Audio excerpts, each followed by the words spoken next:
నేడు ప్రపంచవ్యాప్తంగా 75వ ప్రపంచ వాతావరణ శాస్త్ర సంస్థ అవతరణ దినోత్సవం ఘనంగా నిర్వహించుకుంటున్న వేళ 2025 ఏడాదిని ముందస్తు హెచ్చరికలు వాతావరణ శాస్త్ర సాంకేతికతలో గ్యాపులను తగ్గించడం అనే ఇతివృత్తం తీసుకొని ప్రచారం చేయడం జరుగుతున్నాయి. తీవ్రమైన ప్రమాదకర వాతావరణ పరిస్థితులు ముందస్తు తెలుసుకోవటం వల్ల జరగనున్న ఆస్తి ప్రాణ నష్టాలను తగ్గించడానికి మానవాళికి సరైన సమయం దొరకటం, నష్ట నివారణ చర్యలు తీసుకోవడం జరుగుతూ వస్తున్నది. వాతావరణ హెచ్చరికల రంగంలో వస్తున్న నూతన విప్లవాత్మక మార్పులను స్వాగతిస్తూ మరింత ముందంచ వేయడానికి ప్రతి ఏటా 23 మార్చిన ప్రపంచ వాతావరణ శాస్త్ర దినోత్సవం లేదా వరల్డ్ మెటీరియలాజికల్ డే నిర్వహించడం ఆనవాయితీగా మారింది. హరికేన్లు, అకాల వర్షాలు, కరువు కాటకాలు, మండుటెండలు, తుఫాన్లు, తీవ్రమైన గాలులు లాంటి వాతావరణ ప్రతికూల పరిస్థితులను ముందుగానే ఖచ్చితమైన అంచనాలతో పసిగట్టడంతో పాటు ఆయా ప్రాంతాల ప్రభుత్వాలు ప్రజలను ముందస్తు హెచ్చరించడం నిరంతరం కొనసాగడానికి నవ్య వాతావరణ శాస్త్ర సాంకేతికతలు AI టెక్నాలజీ వినియోగించడం నేటి మానవాళికి వరంగా మారింది.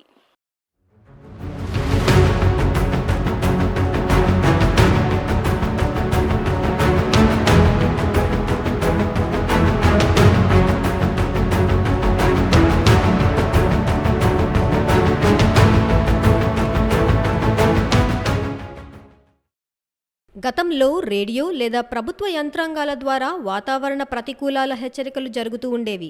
నేటి డిజిటల్ యుగంలో క్షణాల్లో హెచ్చరికల వార్తలు ప్రజల ముంగిట్లో ప్రత్యక్షం కావడంతో నష్ట నివారణ విజయవంతంగా జరుగుతున్నది. 2025 ప్రపంచ వాతావరణ శాస్త్ర దినోత్సవం ఇతివృత్తంగా అన్ని కాలాలకు అన్ని వర్గాల ప్రజలకు కొలతలు అనబడే అంశాన్ని తీసుకుని ప్రచారం చేయడం జరుగుతున్నది. మీటర్ కన్వెన్షన్ ఏర్పడి నేడు 150వ వార్షికోత్సవం జరుపుకుంటున్న వేళ ఈ ఇతివృత్తం అధిక ప్రాధాన్యతను సంతరించుకున్నది. నేడు పర్యావరణ కాలుష్యం కోరలు చాస్తున్న వేళ అకాల వర్ష వడగళ్లు, తీవ్రమైన కరువు కాటకాలు, ఆకస్మిక పెను తుఫాన్లు, మంచు వర్షాలు, అడవుల్లో కార్చిచ్చులు, అపరిమిత ఉష్ణోగ్రతలు లాంటి వాతావరణ మార్పులను ముందుగానే పసిగట్టి ప్రజలను చైతన్యపరచడం జరుగుతోంది. ప్రజల ప్రాణాలు కాపాడడం, జీవనోపాధులను పరిరక్షించడం, పౌర సమాజాన్ని అన్ని వేళలా జాగరూకతతో ఉంచడం, అత్యవసర సేవలను సిద్ధం చేయడం, విపత్తు నివారణ విభాగాలను సర్వవేళల్లో సిద్ధంగా ఉంచడంలో ముందస్తు వాతావరణ హెచ్చరికలు తోడ్పడుతున్నాయి.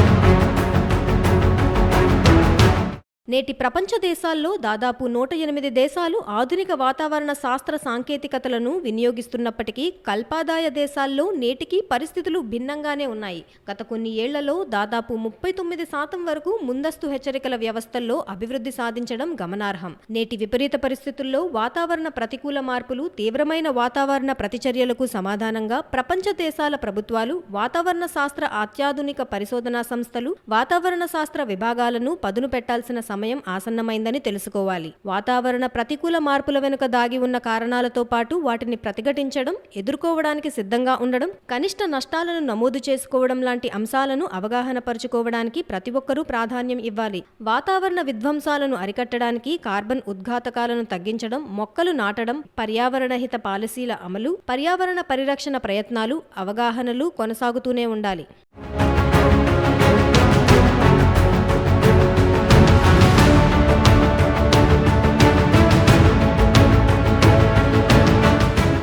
ప్రభుత్వ వాతావరణ శాస్త్ర విభాగం ద్వారా వాతావరణ హెచ్చరికలు, తుఫాన్ల ముందస్తు అంచనాలు, విపత్తు నివారణ వ్యవస్థల నిర్వహణలు, భూకంపాల తీవ్రత హెచ్చరికలు, పరిశోధనల్లో ముందడుగులు, సమాచార గణాంకాల విశ్లేషణలు, సముద్ర వైమానిక తోడ్పాట్లు, ప్రజా చైతన్యాలు నిరంతరం జరిగితేనే ప్రపంచ మానవాళి సురక్ష జరుగుతుందని తెలుసుకుందాం.